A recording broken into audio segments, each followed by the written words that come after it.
గురుదేవులు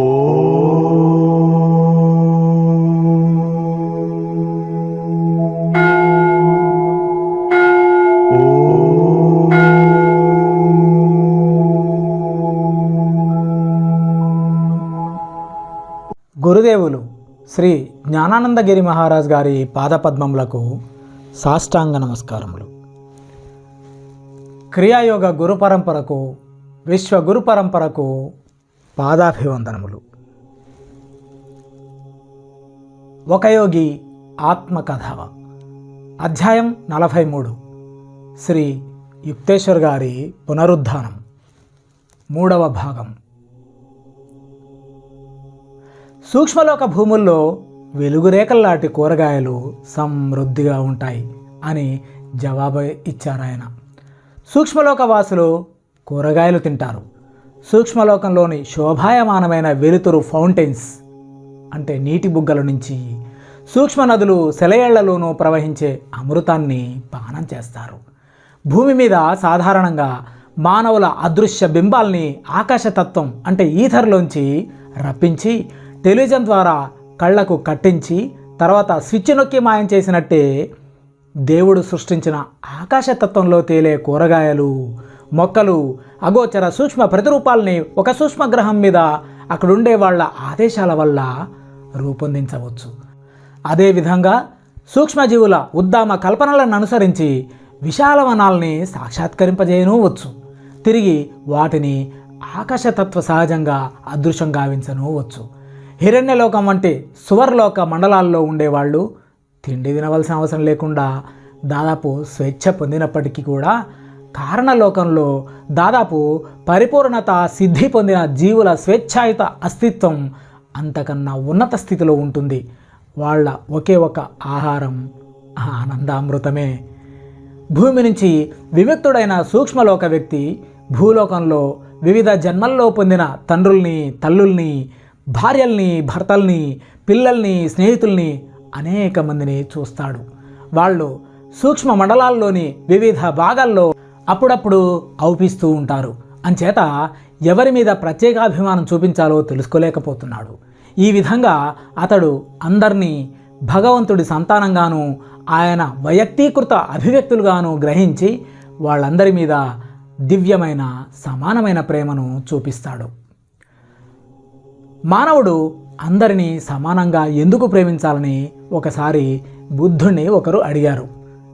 ఎందుకంటే ప్రతి మనిషికి అసంఖ్యాకమైన వివిధ జన్మల్లో ఇతరులు ప్రతి ఒక్కరూ ఎప్పుడో ఒకప్పుడు ఏదో ఒక రూపంలో అంటే జంతు రూపంలో కానీ మానవ రూపంలో కానీ ప్రియమైన వాడు అయి ఉంటాడు గనక అని ఆ దేశికోత్తముడు జవాబిచ్చాడు.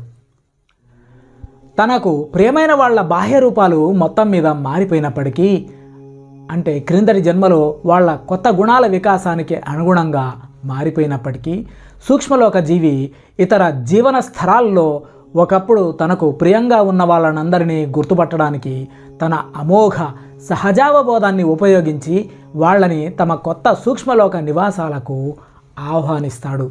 సృష్టిలో ప్రతి అణువు నశింపజేయరాని వ్యక్తిత్వం ఏర్పడి ఉన్నది గనక సూక్ష్మలోక మిత్రుడు ఏ దుస్తులు ధరించినప్పటికీ అతన్ని గుర్తుపట్టేస్తారు. భూమి మీద నటుడు ఏ మారువేషంలో ఉన్నప్పటికీ నిశిత పరిశీలనల వల్ల అతన్ని గుర్తుపట్టగలిగినట్టేనన్నమాట.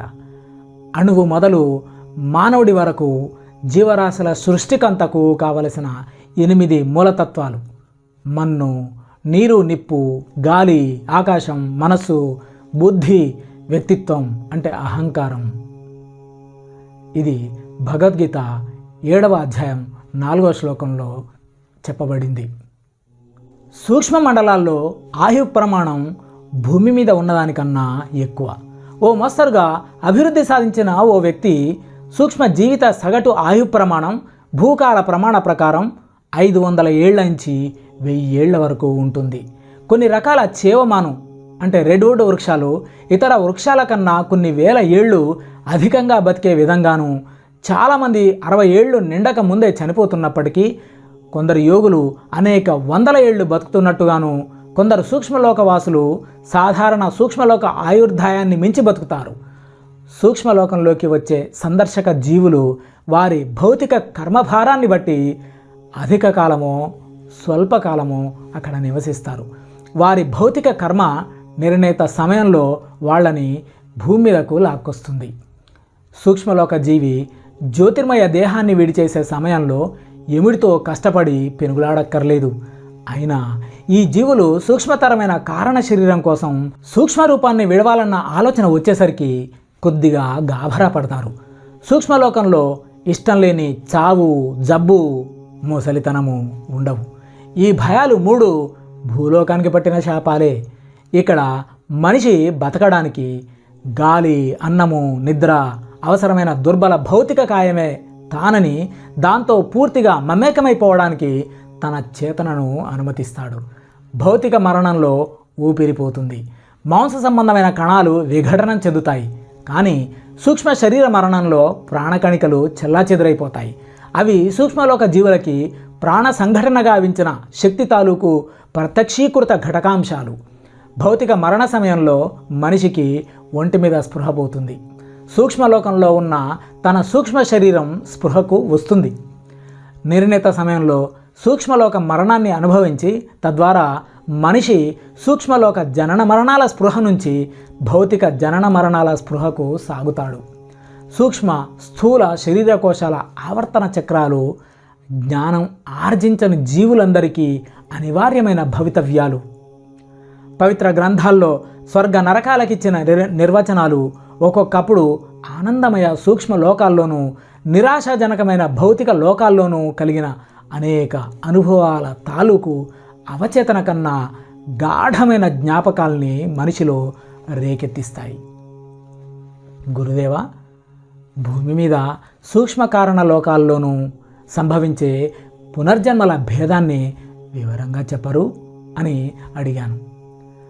మానవుడు ప్రధానంగా వైయక్తీకృత ఆత్మగా కారణ శరీరుడు అంటూ వివరించారు మా గురుదేవులు. ఆ శరీరం 35 తత్వాలతో అంటే భావాలతో కూడినది.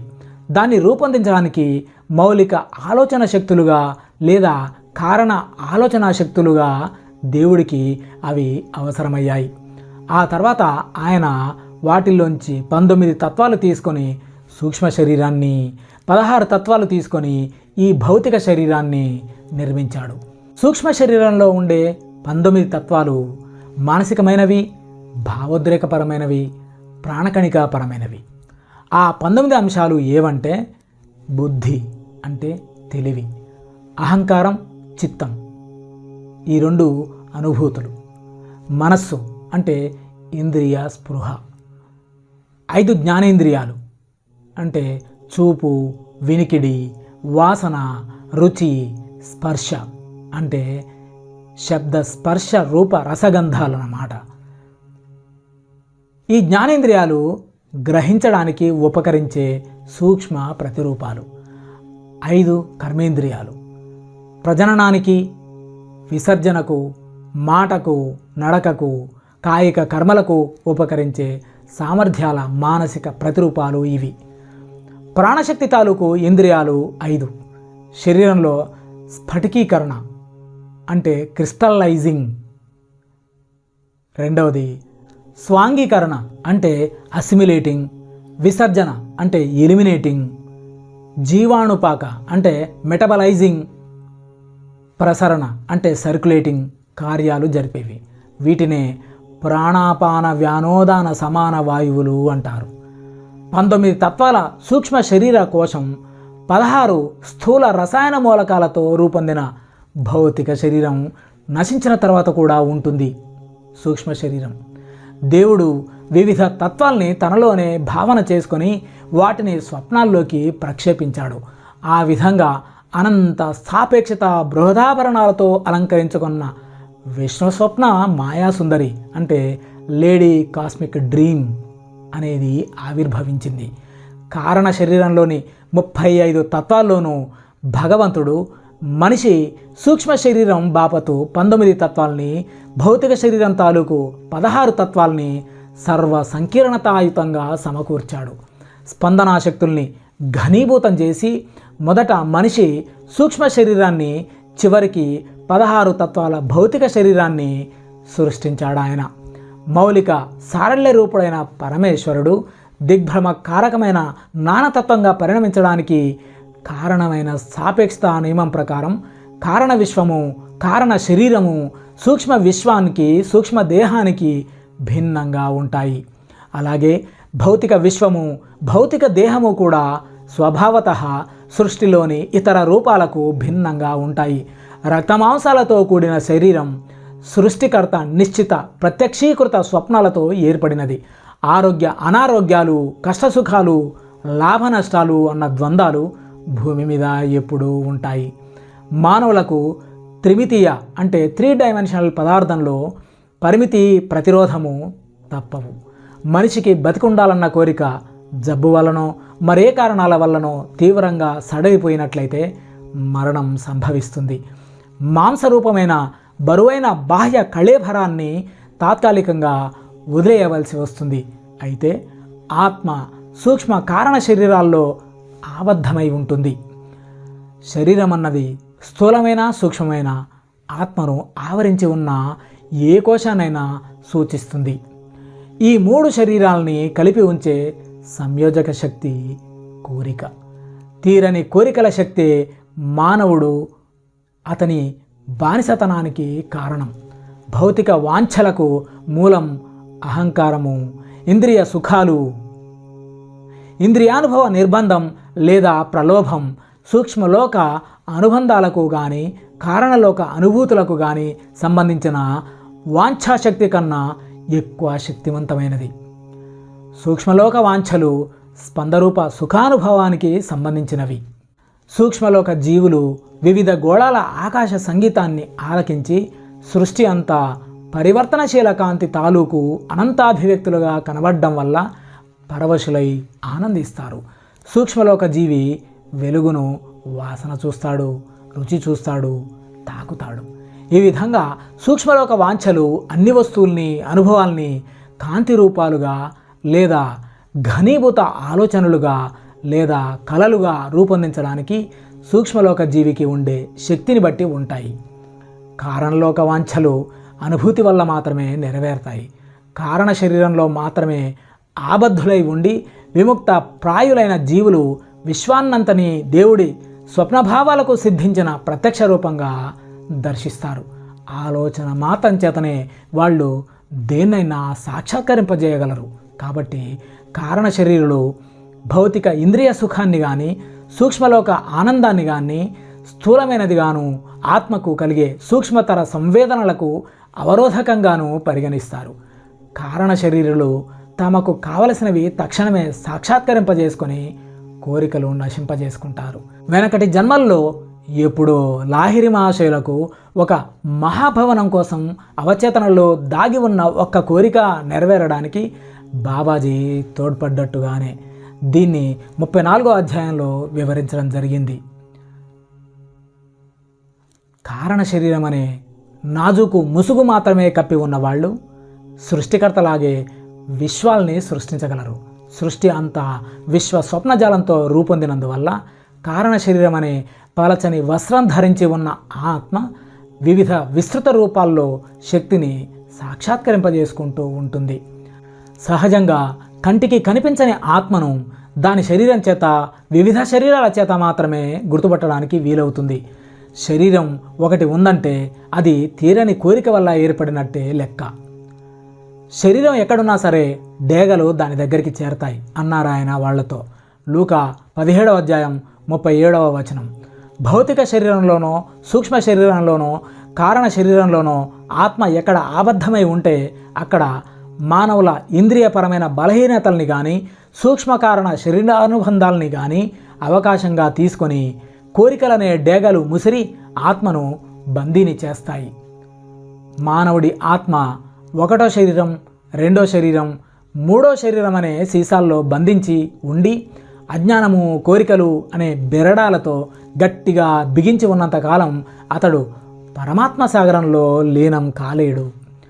చావు అనే సుత్తి దెబ్బలతో స్థూల భౌతిక కాయం బద్దలైపోయినప్పుడు సూక్ష్మ కారణ శరీరాలనే తక్కిన తొడుగులు రెండు సర్వవ్యాప్త ప్రాణమనే పరమాత్మతో సచేతనంగా లీనం కావడానికి వీలు లేకుండా ఆత్మను నిరోధించడానికి ఇంకా మిగిలి ఉంటాయి. జ్ఞానం ద్వారా నిష్కామం అలవడినప్పుడు దాని శక్తి తక్కిన కోశాలని రెండింటినీ చిన్నాభిన్నం చేసేస్తుంది. చివరికి స్వల్పమైన మానవాత్మ విముక్తమై అమేయ సమృద్ధమైన పరమాత్మతో ఐక్యమవుతుంది. ఉత్కృష్టము అద్భుతము అయిన కారణలోకాన్ని గురించి మరికొంత చెప్పమని గురుదేవుల్ని అర్థించాను. కారణ శరీరం చెప్పలేనంత సూక్ష్మమైంది అన్నారాయన. దాన్ని అర్థం చేసుకోవాలంటే ఎవరికైనా తాము కళ్ళు మూసుకొని సూక్ష్మ విశ్వాన్ని, భౌతిక విశ్వాన్ని, సమస్తాన్ని పైన పెద్ద ప్రకాశవంతమైన గాలిబుడగా, కింద గట్టి బుట్టతో ఇలాంటి భావాల రూపంలోనే దర్శించడానికి కావలసిన మహత్తర ఏకాగ్రత శక్తులు ఉండాలి. అధిమానవ సాధ్యమైన ఏకాగ్రతతో ఆ రెండు విశ్వాల్ని వాటి సంకీర్ణతలన్నిటితో సహా కేవల భావాల్లోకి పరివర్తన చేయడంలో లేదా పరిష్కారం చేయడంలో కృతకృత్యుడు కాగలిగితే అప్పుడతడు కారణలోకాన్ని చేరి మనసుకు పదార్థానికి మధ్య సరిహద్దులో నిలబడతాడు. అక్కడతడు ఘన, ద్రవ, వాయు పదార్థాలు, విద్యుత్తు, శక్తి, సర్వజీవులు, దేవతలు, మనుష్యులు, జంతువులు, మొక్కలు, సూక్ష్మజీవులు మొదలైన సృష్టిలోని వస్తువులన్నింటినీ చైతన్య రూపాలుగా దర్శిస్తాడు. అంటే మనిషి కళ్ళు మూసుకొని తన దేహం భౌతిక నేత్రాలకు కనబడకుండా కేవలం భావంగా మాత్రమే ఉన్నా కూడా తానన్నవాడు ఒకడు ఉన్నాడని గ్రహించినట్టుగానే అన్నమాట. మనిషి ఊహలో చేయగలిగిందల్లా కారణ శరీరుడు వాస్తవంగా చేస్తాడు. కేవలం మనసులో, ఆలోచనలో మొదటి కొస నుంచి తుది కొస దాకా సాగడానికి కానీ, ఒక లోకం నుంచి మరో లోకానికి మానసికంగా లంఘించడానికి కానీ, నిత్యత్వం అనే కూపంలోకి అంతు లేకుండా పడుతూ ఉండడానికి కానీ, నక్షత్ర మండలాల ముత్యాల పందిరిలోకి రాకెట్టు మాదిరిగా దూసుకుపోవడానికి కానీ, పాలపుంతల మీద నక్షత్రాంతరాళాల్లోనూ సిర్చి లైటులా మెలమెల్లాడడానికి కానీ అత్యంత విస్తారమైన మానవ కల్పనాశక్తికి సామర్థ్యం ఉంది. కానీ కారణలోక జీవులకు అంతకన్నా గొప్ప స్వేచ్ఛ ఉంది. భౌతిక అవరోధం కానీ, సూక్ష్మ అవరోధం కానీ, కర్మబద్ధత కానీ లేకుండా వాళ్ళు తమ భావాల్ని తక్షణమే మూర్త రూపంలో అనాయాసంగా ప్రత్యక్షీకరించుకుంటారు.